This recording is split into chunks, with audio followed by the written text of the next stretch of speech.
Salut à tous. Salut à tous. On vous invite à passer un petit moment avec nous sur ce magnifique lac du Salagou, un lieu vraiment mythique de la pêche de la carpe. Et quelle plus belle manière de vous accueillir qu'avec cette superbe commune qu'on vient de sortir juste avant l'arrivée d'Hugo, qui va nous filmer pour ce petit 48 heures, 72 heures. Et donc ça commence vraiment bien. Ouais. Vraiment bien. On est content. Ça fait déjà 24 heures qu'on est là avec Yo. Donc on a fait une première cape cette nuit, une jolie petite commune dans les 7-8 kilos qu'on a remis à l'eau rapidement. Et ensuite on a fait une belle touche, une super belle touche sur un très gros herbier qu'on aura l'occasion de vous montrer plus tard, sur laquelle pour l'instant, ce matin, sur laquelle on fait nos départs. Et c'est vrai qu'on est un petit peu déçu de l'avoir raté, mais bon, malheureusement on l'a décroché. Et puis celle-ci vient couronner le tout, donc c'est vraiment super.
Ça tire, il y a encore. Bon, ça fait plaisir ce petit départ là au lever du jour. Bon, hier on en a décroché une en début de soirée malheureusement. Et sinon on a fait un petit silure dans la nuit aussi, mais on s'est rendu compte que voilà, ce matin on s'est levé à 7 h pour tout réamorcer. Parce qu'il y a beaucoup d'écrevisses, donc on avait peur que les bouillettes aient été mangées par les écrevisses. Et voilà, ça paye parce que ça déroule tout de suite là. Donc ça c'est une canne qui est dans 4 mètres de fond. Un peu à la limite des algues et des plaques de dur, donc voilà, rien de bien technique sur cette canne. Attends, je suis dans les algues, hein. J'attends de tirer, hop, ça vient. Ça va pas être gros à mon avis. Elle est là. Ouais, c'est un petit poisson.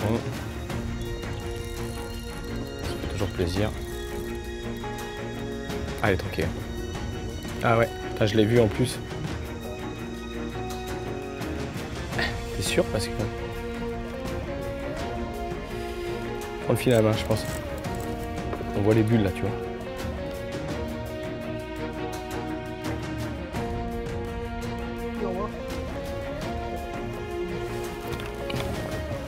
Fous tout dedans. Voilà, c'est ce qu'on appelle avoir... Oh putain.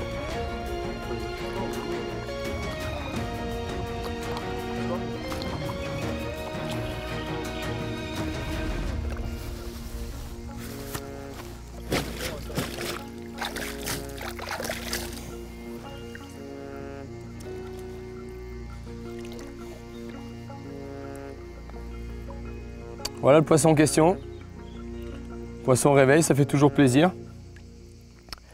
Bon, c'est pas un poisson énorme, mais il ouvre des nouvelles perspectives parce que là où on l'a pris, on avait déjà plusieurs cannes, on n'a pas eu de départ à cette limite algues, fin des algues en fait. Et là en fait, on a rapproché un peu des algues dans la vase et ça mord, donc ça c'est très bien. Donc plus que le poisson lui-même, c'est vraiment peut-être une nouvelle approche qu'on va pouvoir mettre en place cet après-midi pour en dérouler plus cet après-midi ou demain. Donc c'est plutôt cool quoi, c'est plutôt cool. Puis c'est la première miroir de la session. Nous ça faisait des années qu'on n'était pas venu pêcher au Salagou. Donc on peut dire que c'est pas notre première miroir du Salagou, mais pas loin, donc ça fait plaisir.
pêchait le salagou quand on était jeune avec Mathias, quand on avait une quinzaine d'années. Je me souviens, il y a nos parents qui nous déposaient ici et tout, mais on est plus trop revenus depuis. J'ai calculé tout à l'heure, ça fait 20 ans très exactement qu'on n'est pas venu sur les berges de Slack. Donc c'est vrai que pour nous, c'est un petit peu une sorte de retour aux sources, retour aux origines. Bon, la plus grosse carpe, c'est une commune de, je dirais, 13-14 kg à peu près, super longue, fuselée. On était contents. Ce matin, on a fait une petite miroir avec une morphologie assez atypique, ambiance boule comme ça, très haute, presque aussi haute que large. On plonge, on gratte, on regarde un petit peu à droite à gauche, on essaye de sonder. Donc c'est vrai qu'on a quand même trouvé pas mal de cannes qui risquent de dérouler dans les prochaines heures. Le problème qu'on n'arrive pas encore bien à maîtriser, c'est ces histoires d'algues. Le problème, c'est ça, c'est-à-dire que, bon, on sait qu'elles mangent là, donc le but, c'est de trouver des trouées dans les algues, de certaines qualités d'algues, avec du substrat mou. Une fois qu'on a trouvé ça, on pêche dedans, et le but après, c'est de ne pas décrocher. Le problème, c'est qu'on a sorti que la moitié des poissons. On est amené à pêcher dans des taches, des petites taches de vase au milieu d'herbiers gigantesques, donc c'est vrai que c'est très compliqué de sortir les poissons. C'est un lac où il y a énormément d'écrevisses, et puis pas des petites, hein, vraiment des grosses écrevisses. Donc on pêche à la bouillette. Bon, les bouillettes, elles tiennent au bout parce qu'on les bâche, mais c'est vrai que bon, on sait que l'amorçage part rapidement. Donc le but, c'est pas d'amorcer beaucoup, enfin c'est ce qu'on pense en tout cas, c'est d'amorcer régulièrement des petites quantités de façon à ce qu'il y ait toujours des appâts sur le montage au cas où il y a un poisson qui passe, et donc voilà, qu'on pêche pas en single. Parce que je suis persuadé que si par exemple on pose le montage à 8 h du soir, à minuit, il n'y a plus d'appât.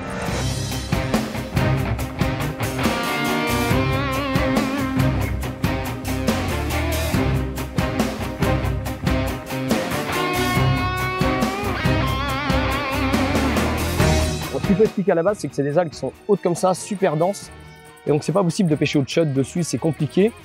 Donc j'ai trouvé cette trouée, j'ai vu quelques corbicules au fond éclatés, donc je me suis dit que ça pouvait être intéressant. Le problème, c'est que poser un montage là-dedans, avec les écrevisses, elles vont jouer avec l'appât, ça devient plus pêchant en peu de temps. Puis retrouver une tâche comme ça en pleine nuit, si on prend par exemple une brème, une tanche, ou même si on a un départ, c'est totalement impossible. Donc là tout à l'heure on est parti en bateau, donc moi j'étais sur le bateau, Johan plonge, il arrache des touffes d'algues, des touffes d'algues, des touffes d'algues. Et c'est vrai qu'à force on a une trouée qui s'agrandit un petit peu. J'ai posé le montage en plein milieu, de façon à ce que si une écrevisse prenne l'appât et joue avec, bon ben il n'y a pas de problème, il est toujours pêchant. Et j'ai mis un système de plomb perdu, de façon à ce que si la carpe part et qu'elle stangue dans les algues, je puisse quand même l'avoir.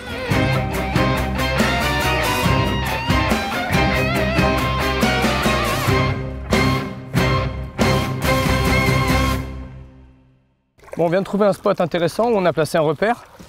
Il est intéressant à plusieurs titres. C'est que déjà il y a deux types d'algues près de lui. Là on voit il y a un gros massif d'herbier quasiment infranchissable où c'est difficile de poser à l'intérieur.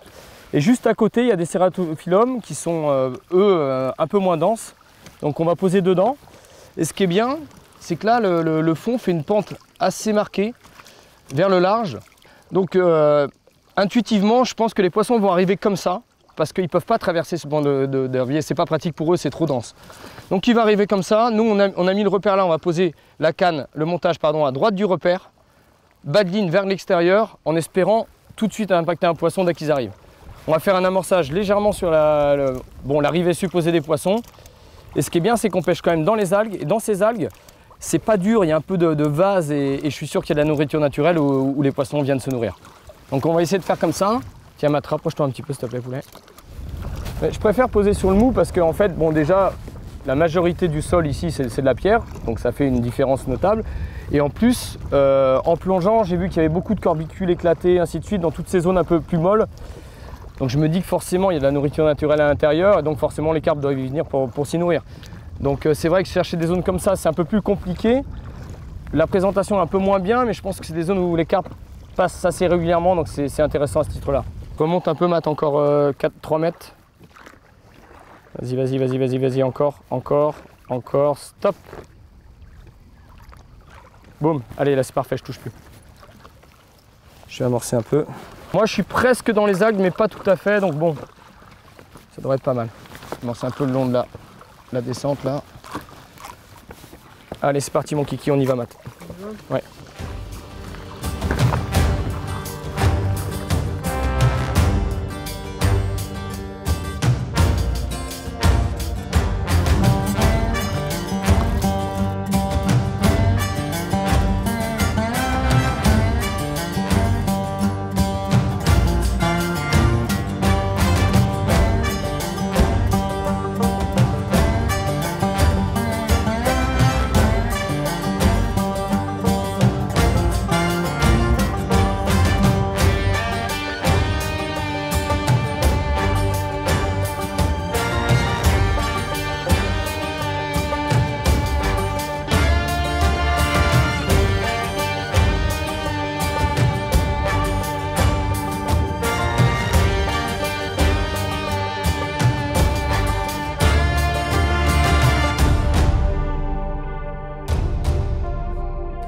Avec le frangin, on fonctionne d'une manière vraiment très particulière. C'est vrai que quand les autres pêcheurs nous voient tendre nos lignes, souvent ils sont un petit peu surpris.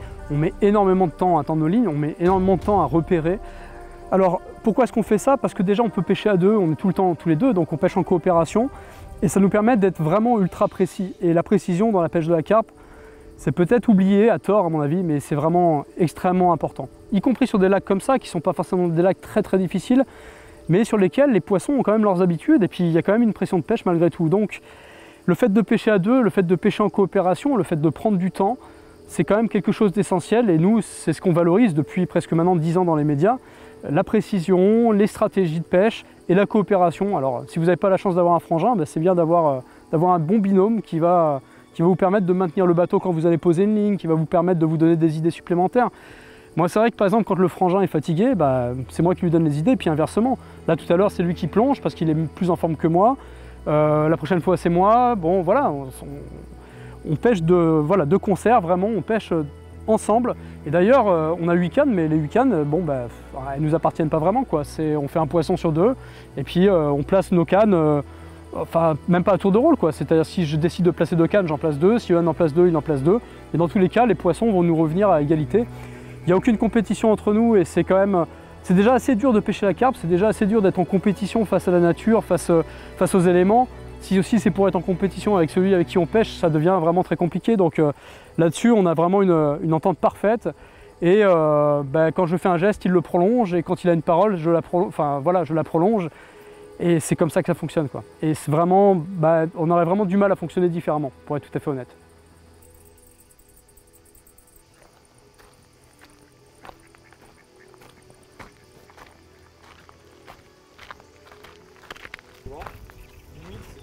Moi je veux bien Johan, si tu arrives à le planter, moi je veux bien. Ouais là c'est bon.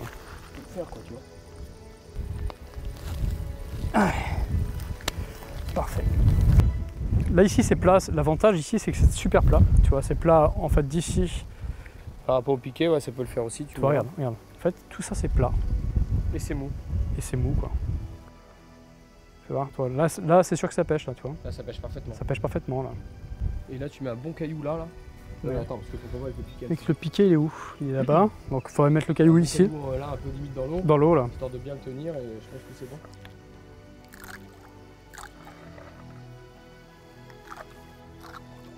Ça fait peut-être un peu gros, non? Qu'est-ce que t'en penses? Ah, c'est bien ça. C'est bien ça. Hein. Hop là. Allez, comme ça. Hop là. Voilà, le fil est vraiment bien calé, bien plaqué au sol. Attends, je vais poser la canne, tu tiens? Ouais, je tiens. Je viens de poser la canne de bordure, la canne de droite là, qui à mon avis va nous rapporter un départ, en tout cas je l'espère. Bon, on a quand même un petit peu hésité, il y avait 2 choix. Il y avait le choix de poser dans de la vase. Et puis il y avait une belle pente de gravier. Nous on adore ça, hein, sur les bordures, comme ça, une belle pente de gravier. Bon, c'est vrai qu'elle est un petit peu raide, mais ça va, les Tiger elles tiennent bien dedans. Donc on a posé sur cette pente de gravier, donc on a posé le plomb. Et ensuite ce qu'on a fait, c'est qu'on a posé une pierre sur le corps de ligne de façon à ce qu'il soit entièrement plaqué et totalement invisible à l'intérieur de l'eau. C'est-à-dire que la carpe elle peut passer partout autour du montage, de toute façon elle ne touchera jamais le corps de ligne. Et en bordure, c'est essentiel d'être aussi discret que ça. Il suffit que la carpe frôle le corps de ligne, c'est fini. Puis en plus de ça, en bordure, en général, il y a un départ par nuit. Faut pas le rater, quoi.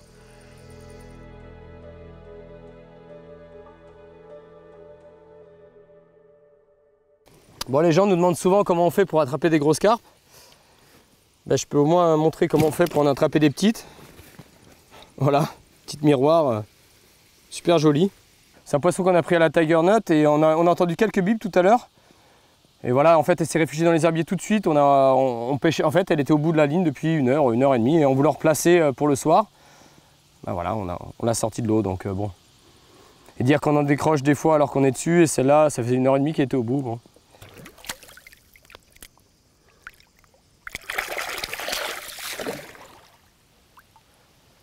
Ok.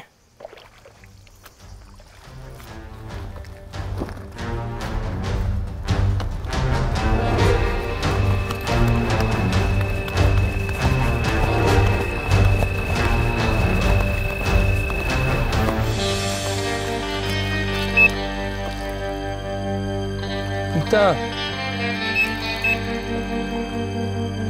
Allez, Matt. Je l'ai senti direct, là je la sens plus. Trace, trace, trace. Elle a dû prendre le repère. Légèrement par là, Matt. Elle y est, elle y est, elle y est. Elle y est, ouais. T'as vu ce qui monte? T'as vu ce qui monte? Attends, c'est une carpe ça? T'as vu ce qui monte? C'est une carpe. Attends, je suis tanké. Je crois que c'est là. Y'a rien. Oh non! Mais si. Tu décroché? Ah ouais, c'est décroché un instant. Je l'ai senti tout doux. Putain!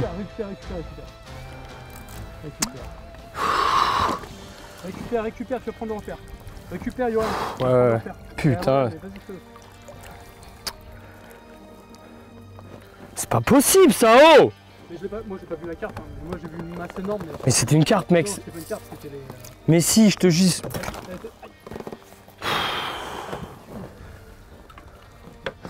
T'es sûr que c'était une carte ça? Je sais pas, t'as vu ce qui montait d'un coup là? Moi en fait j'ai vu un truc énorme, mais c'était les herbiers. Tu l'as senti ou pas? Je l'ai senti, quand t'as défait le repère, je l'ai senti. Je t'ai dit c'est un petit poisson, je t'ai dit. Je sais pas, putain, je sais pas en tout cas. Ah vas-y, je commence à en avoir marre là.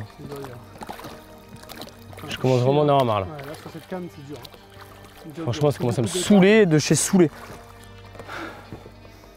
Putain, franchement. Si c'était une carpe, c'était un steakos. C'était une des plus grosses de là. Putain, c'est pas possible ça! On voyait pas bien, Je l'ai senti, quand t'as défait le repère, je l'ai senti. T'es sûr d'avoir senti? Sûr. Doum doum, hop, machin, ça montait, je tirais doucement. Faut qu'on fasse la tête de ligne, Ouais, vas-y. Putain. On l'a eu enfin. Bon, c'est un petit poisson, on est obligé de sauter à l'eau pour l'avoir et tout.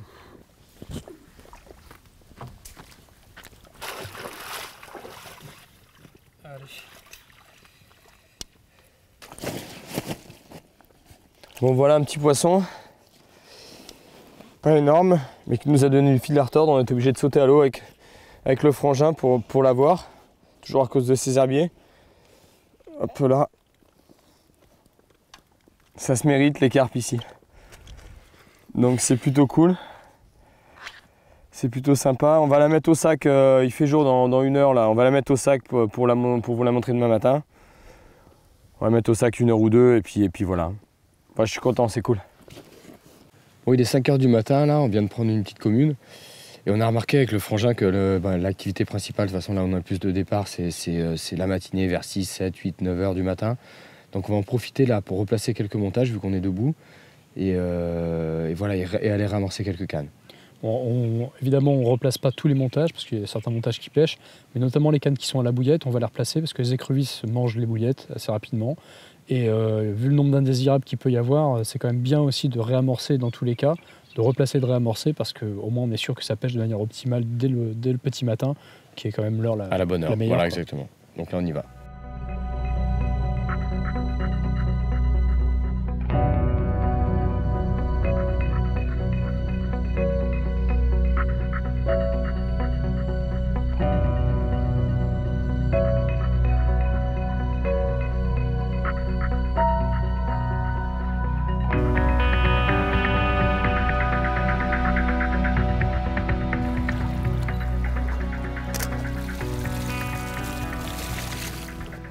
Bon, après la carpe de cette nuit, on en a fait une deuxième, sa petite sœur.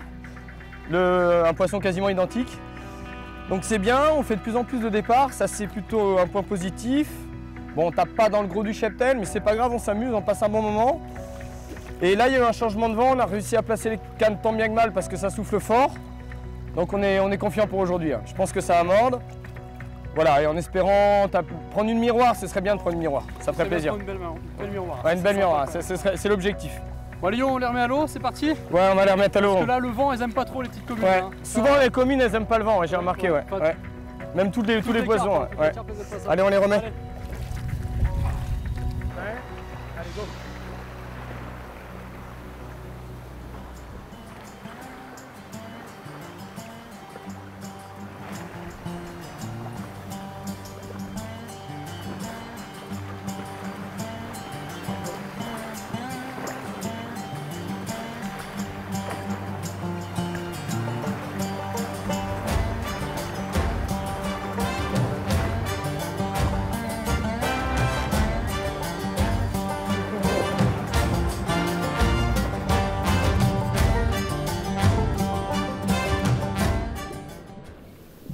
Bon, alors, petit débrief de ce qui s'est passé depuis hier. Donc là, on en est à 10 départs, une dizaine de départs. On a réussi à sortir un peu plus de carpes. Les 3 derniers départs, on les a sortis.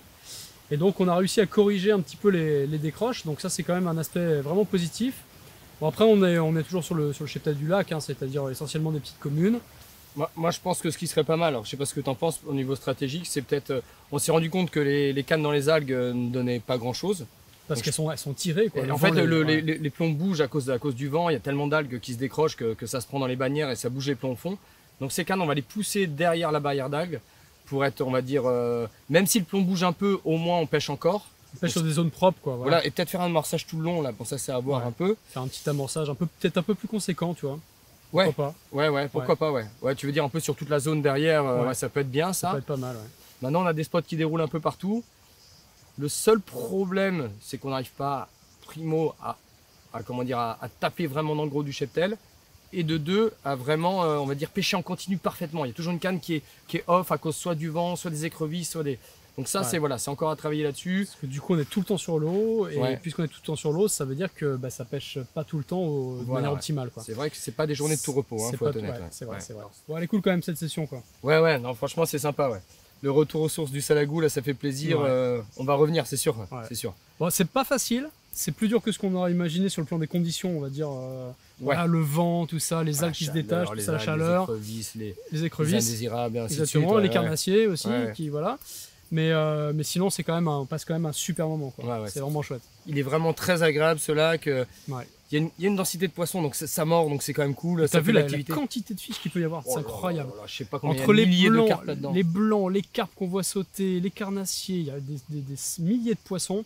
Les écrevisses, c'est tout juste dingue, quoi. C'est-à-dire que n'importe quoi. Là, près de la canne, là-bas, la canne de bordure, hier soir, j'arrive, tu sais, tomber de la nuit. Je me dis, elles sont pas encore arrivées. Je regarde, je les ai comptées, il y en avait une quarantaine, entre 40 et 50. Et puis des écrevisses, que des homards. Après, le Salagou, il est réputé pour ça, quand même. Moi, chaque fois que je plonge, je vois des perches grandes comme ça. Non, il est vraiment poissonneux, ce lac. Et puis il a une, je sais pas, comment dire, il a eu un peu une, je sais pas, il y a quelque chose. Je vibre, franchement. À chaque départ, c'est vrai qu'on est un peu comme des gamins. Donc ça, moi, je trouve qu'il y a de l'enjeu quand même. C'est vrai que là, on tape pas dans le gros du cheptel, mais il y a de l'enjeu quand même. Voilà, il y a une bonne vibration. On a envie de sortir les poissons, quoi. Ça, c'est clair. C'est grâce au fait qu'on a réduit la taille du plomb qu'on décroche moins, j'ai remarqué, non? Tu crois pas? Ouais, si. Je sais pas, il se tanque moins dans les algues, c'est quand même. Je sais pas, ça avant, on pêchait avec les Klingon là, qui font 227 grammes. Comme d'hab, c'est très bien pour les grands lacs. C'est ça. Mais il faut reconnaître que ça a tendance à s'accrocher aussi dans les algues plus facilement. Et vu qu'on doit systématiquement sortir les carpes des algues, c'est vrai que des plombs de 120 grammes, les plombs poires, là, 120 grammes, là, ça c'est très bien. C'est très bien. Ça passe beaucoup mieux. Ce qu'on fait maintenant, c'est que on laisse partir la carpe. Vraiment, on ferre pas, on laisse partir. Elle fait son tour dans les herbiers, il y a très peu de résistance. Et quand on arrive dessus, il y a juste à défaire un peu les herbiers, à la soulever et à la mettre dans l'épuisette. Donc ça c'est assez efficace. C'est vrai. Mais bon, j'ai hâte de voir comment ça va se passer sur un gros poisson parce que... Il y a toujours un petit stress. Il y a toujours un petit stress. Est-ce qu'on va réussir à sortir à chaque fois? Ça va être un peu spécial. Pas comme d'hab. Mais du coup, ça fait un peu de piment, c'est sympa. C'est clair. Bon, là on vient de voir rentrer 2 carpes dans la baie, dont une miroir qui doit être assez sympathique. Donc on les a vus passer juste devant les herbiers, on les a vus marsouiner. Donc à mon avis, il y a son activité alimentaire. On essaie de placer une canne là juste sur le bout de la langue de pierre, de gravier, de façon à les intercepter. Normalement, c'est le trajet. Donc si tout va bien, on peut peut-être réussir à faire un départ comme ça en plein après-midi. On va voir ce que ça donne. Je vais essayer d'être super discret.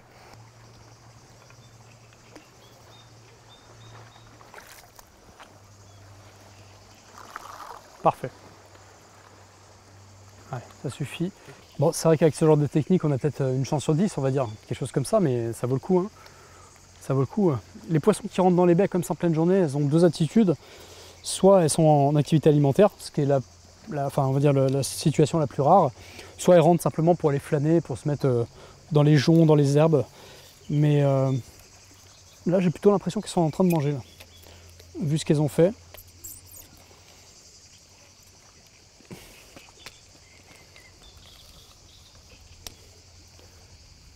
Ok. Vas-y.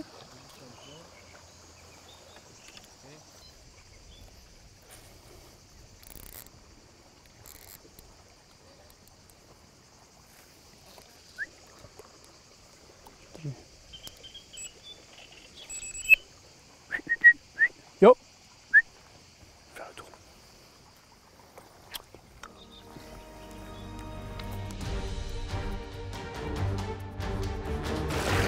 Allez. Elle est partie fort, fort, fort. Et d'un coup, j'ai senti que ça s'arrêtait. Alors, je suis pas sûr qu'elle y soit encore.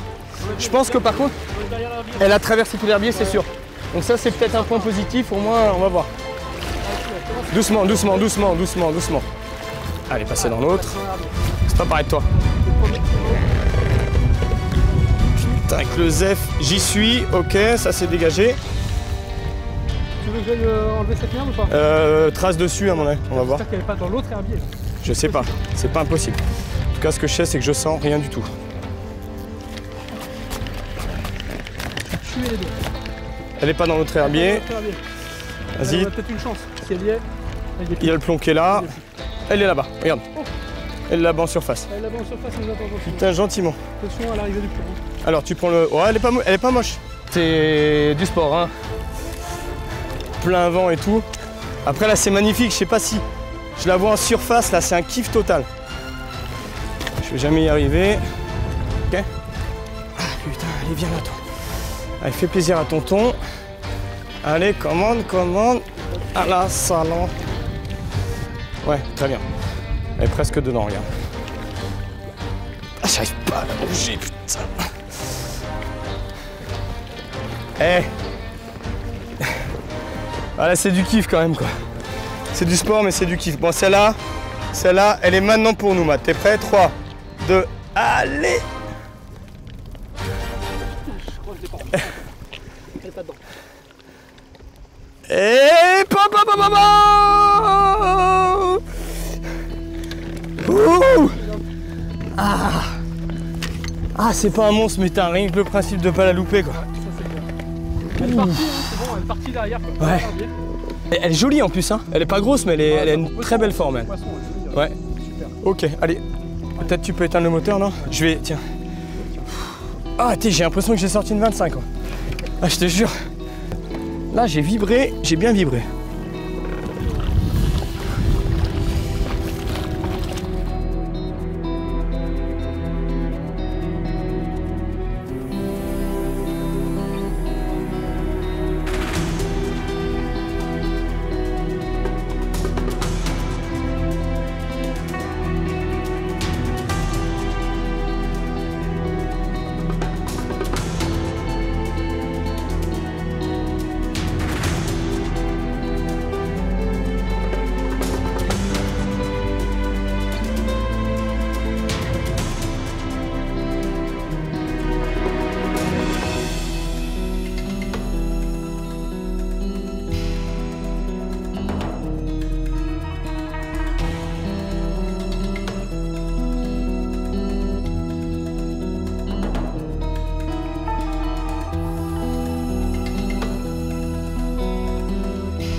Bon, finalement, j'avoue que j'ai bien vibré, j'ai cru que c'était une carpe.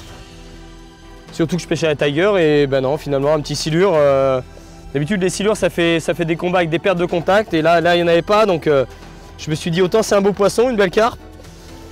Et finalement, non, bon, c'est pas trop grave. Voilà, c'est pas 4 h du matin, je vais reposer rapidement et puis voilà. Allez, je le laisse repartir direct et je m'occupe de mon montage.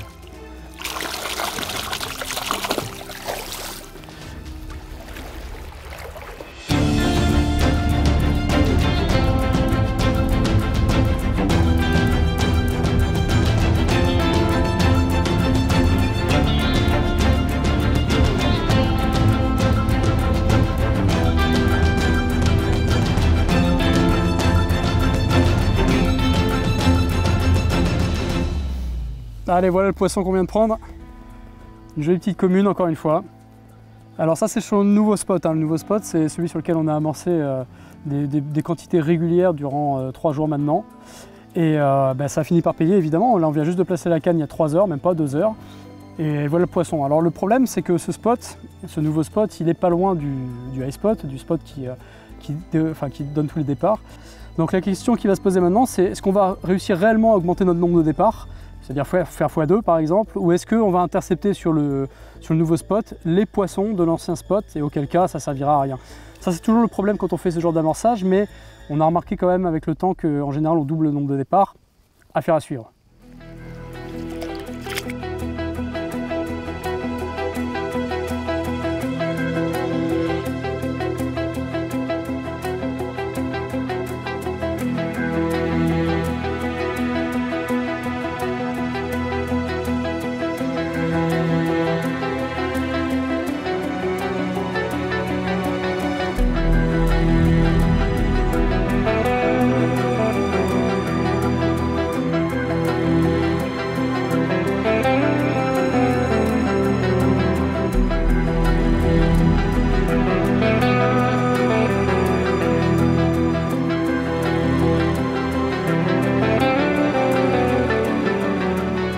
Je vais vous présenter le bas de ligne qu'on utilise pour cette session. Donc c'est un bas de ligne qu'on utilise en fait dans la majorité des cas, hein, ceux qui nous suivent le savent. Donc là j'utilise un bas de ligne en snag leader 60 centièmes, qui est un matériau très résistant pour les circonstances qu'on rencontre ici, c'est-à-dire finalement des fonds quand même assez remplis de dressène, etc., donc assez abrasifs. J'utilise un hameçon Curve Shank numéro 1, donc la nouvelle gamme de produits Fox, qui est sortie il n'y a pas si longtemps que ça, qui sont très piquants, hein, qui sont vraiment très piquants, très bien affûtés, qui tiennent parfaitement. Je mets une petite gaine sur la hampe de l'hameçon, de façon à faire en sorte que le cheveu rigide soit bien dans l'axe de la hampe de l'hameçon.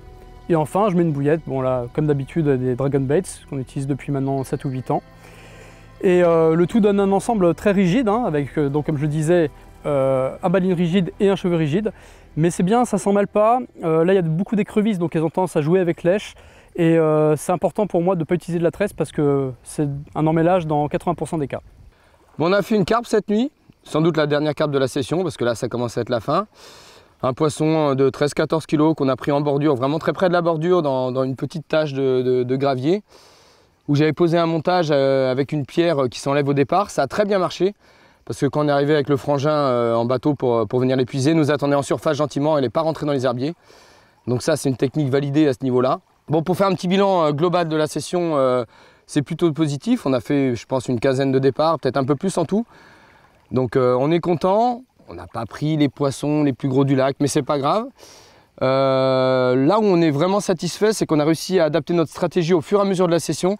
C'est-à-dire qu'au début, on loupait beaucoup, ce qui a eu le don de nous énerver, il faut être honnête. Et là, petit à petit, en réduisant la taille des plombs, en ajustant le placement des montages dans les herbiers et en utilisant cette technique de pierre justement qui se détache au montage, on a réussi à optimiser les 10 derniers départs où on n'en a loupé plus qu'une. Donc ça, c'est bien, on est content à ce niveau-là, on a évolué stratégiquement, donc ça fait toujours plaisir. Mathias et moi, on a beaucoup appris pendant cette session.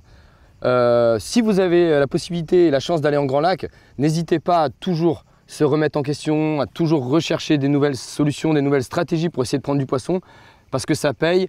Et en plus, c'est intéressant voilà, de creuser, que ce soit au niveau des postes, que ce soit au niveau des spots, que ce soit au niveau des stratégies, tout ça, voilà, il ne faut pas hésiter à aller chercher plus loin.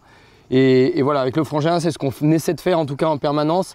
Le fait d'être en binôme pour ça, c'est exceptionnel parce que voilà, les idées viennent de deux personnes et donc ça permet d'aller plus vite. Mais voilà, en tout cas, c'est ce qu'on retient nous de cette session, c'est qu'on a encore appris des choses et ça, c'est plutôt bien. Ça. Et voilà, ce magnifique poisson pour clôturer cette session de ouf. C'est déjà la fin, malheureusement. Malheureusement, franchement, c'était génial. On s'est régalé. On s'est régalé, quoi. On s'est régalé, beau temps, pas mal de fiches. Baignade, pas mal de recherches stratégiques pour la pêche. Donc ça, on s'est cassé la tête, on s'est cassé le crâne. On a bien donné. Ouais. Et là, franchement, on finit sur la plus grosse quand même du séjour. Ça fait on finit sur la plus grosse et voilà. Donc Matt et moi, on repart pour une petite semaine, 10 jours de pêche. Bon, on sait pas où on va aller en fait. Ouais. Mais on part au Salagou, on part ailleurs. Ouais, on va voir. On verra. En tout cas, j'espère que vous avez pris autant de plaisir que nous à regarder cette vidéo, que nous à la faire en tout cas, parce qu'on s'est régalé. Et on vous retrouve un de ces jours au bord des berges. Voilà, à bientôt. Salut les gars. gars. Ciao tout le monde. Ciao.